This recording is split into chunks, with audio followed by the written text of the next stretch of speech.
আপনার দীর্ঘদিনের কোনো ইচ্ছে পূরণ হচ্ছে না, অনেক দিন ধরেই আপনি বিভিন্ন রকম ঠাকুরকে ডাকছেন, কিছুতেই আপনার সেই ইচ্ছেটা পূরণ হচ্ছে না, বা কোনো কাজে আপনি সফল হচ্ছেন না।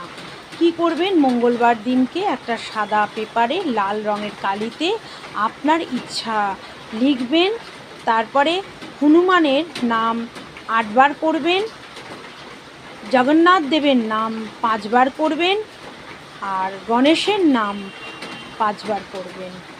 তারপরে কাগজটিতে আপনি একটু সেন্ট টাইপের সুগন্ধি লাগাবেন। সেই কাগজটি আপনি যে কোনো মন্দিরে, হনুমান মন্দির, গণেশের মন্দির বা জগন্নাথ দেবের মন্দিরে রেখে আসুন। এই প্রক্রিয়াটা কিন্তু আপনাকে গোপনভাবে করতে হবে।